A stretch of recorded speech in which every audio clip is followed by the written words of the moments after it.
Today's story is called When the Monkeys Came Back by Christine L. Franklin and illustrated by Robert Roth. So we're looking at the cover of our book here, and the title is When the Monkeys Came Back. So when I hear that, I think about, well, when the monkeys came back, does that mean that the monkeys went somewhere? Did they go somewhere? So where did the monkeys live? And where did they go? And where did they come back to? Guess we'll find out. And the monkeys came back. Oh, look at that monkey.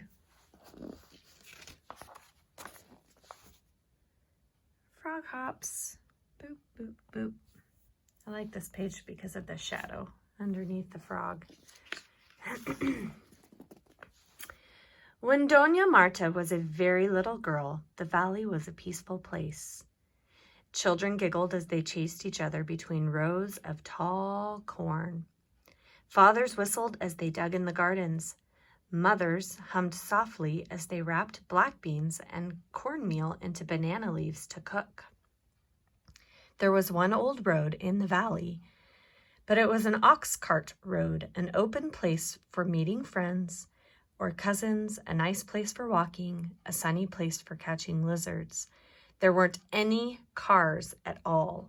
The valley was a quiet place, except when the monkeys called. Oh, I like that picture too. It's like a monkey's shadow. Oh, and look at Doña Marta. She's picking up a little lizard. All right, I'm going to switch hands, steady my camera. Here we go. Every morning and every evening for as long as anyone could remember, the monkeys announced the changing of night into day, the changing of day into night. At dawn, they would howl and bark to one another, and the noise they made was like thunder in the trees. At dusk, they would hoot and scream, and each leaf and each blade of grass would tremble from the sound. Tremble is to shake. So when the monkeys howled and announced the day was changing, the trees would shake. Check out those monkeys howling. Whew!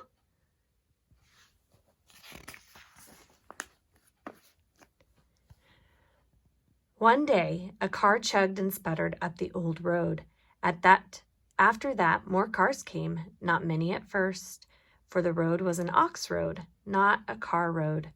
Marta was afraid of the cars. The sound and smell made her hide behind her mother's skirt. See her hiding? More and more cars came, and trucks, and more noise. Before long, it wasn't safe to walk down the middle of the road, to stand and talk, to chase the quick lizards. Still, the monkeys shouted from the trees, drowning out all the new noises for a few moments each day, hooting to one another as they always had, waking up the world in the morning, calling the workers home from the fields at night. Let's look. Marta's mother's face does not look very happy. She looks a little curious and annoyed. I don't know. What do you think? The rains came and went, and Marta's dress grew too short. And one day, some men from the city came to Marta's house. They offered her father a lot of money, enough to buy 6 cows and a brand new dress for Marta. And asked to cut down some trees on the side of the mountain. Marta's father agreed, and from that day on, the forest began to disappear. You see the little froggies? They are eavesdropping. They're listening into the conversation.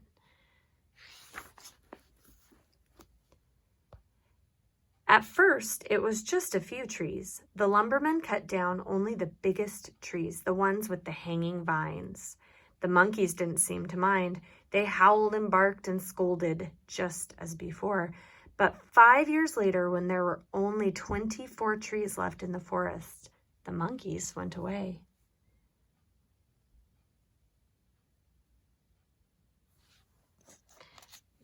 It's interesting to look at this page in the illustrations because the way that they are cutting down the trees are with large things called machetes. That would take a really long time, but also kind of reminds me of beavers, when beavers chew through trees. Marta did not know where the monkeys went. One night, just as the sun slipped behind the hills, the monkeys shrieked and hooted and cried louder than ever before. Some said it was because of the full moon. Others said the rainy season was near. But the next morning, the valley was as silent as a stone. Over the next several years, the last of the trees was cut down. What had once been a forest was now covered with stumps and tangled brush. There were a few birds, but no monkeys. Most people forgot about the monkeys. They had roosters to wake them up in the morning, lamps to work by at night, but Marta did not forget.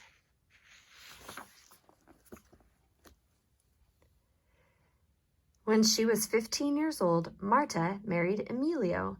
Emilio worked for Marta's father, and when her father died, he left his farm to Marta and Emilio. "You have a lot of land now," said Marta one day. "I would like to have some of it for myself." Emilio laughed out loud because in those days, women didn't own land. "Soon we will have a family to feed," said Emilio. "After I plant corn and beans and squash, there will be nothing left to give you. The rest of the land belongs to the cows." "What about the land on the side of the mountain?" asked Marta. "There are too many stumps for a garden, and it is too steep for cows." "That's true," agreed Emilio, and though it went against the custom, he gave the land on the side of the mountain to Marta. So went against the custom. That means during that time, there were certain things that many people did that just were just so. They just happened. And so in those days, women did not get to own land for themselves. And so even though Marta was asking for the mountain, and even though other people weren't really doing that, Emilio decided to give Marta the mountain land. "What are you going to do with your land?" asked Emilio. "I'm going to bring back the forest," said Marta, and that's what she did. Look at our planting. She's working hard.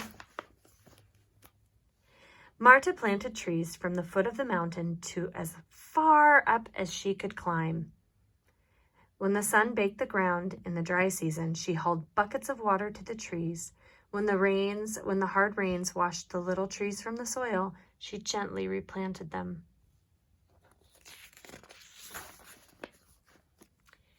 Year after year, Marta took care of the trees.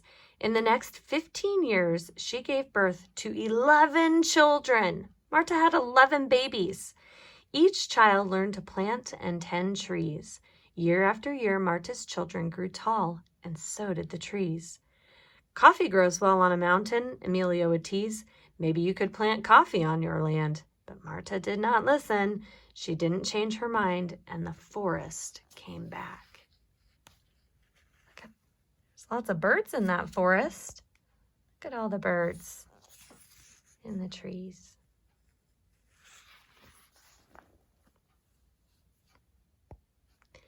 Many more years passed.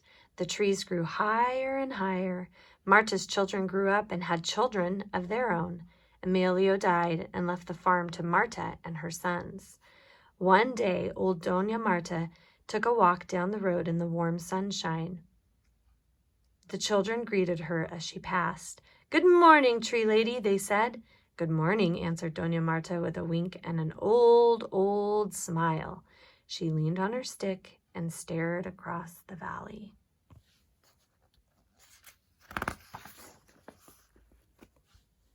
Her trees touched the sky. Thick vines wrapped around their trunks. Birds of every color filled their branches. Now, wherever they dropped their seeds, new trees would grow. The valley was bright with squash and corn and beans, but the side of the mountain was a deep, dark green forest green. Doña Marta's work was finished. There they are. Look at all those different kinds of birds. And a frog. One night, Doña Marta couldn't sleep. As she lay in her bed, she listened to the sounds of insects, the twittering of the night birds. Out her little window, she watched the stars trail across the black sky. She watched the moon shadows shift and change in her room. As dawn approached, she heard the roosters begin to crow, and then she heard another sound.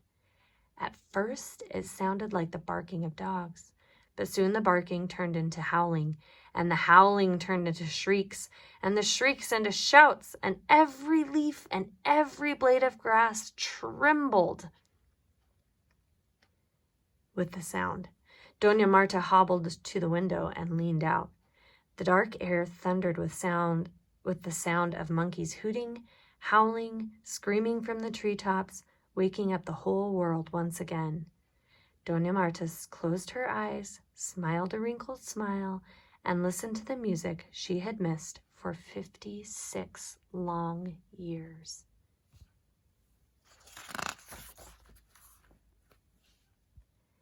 Every morning now, old Doña Marta wakes up to the barking and scolding of the monkeys. Every evening, she waits for them to gather in the trees to shriek and howl and say goodnight. For a few moments each morning and evening, the sound of the monkeys drown out all other sounds in the valley. For a few moments each day, it's as if nothing had ever changed. Look at her.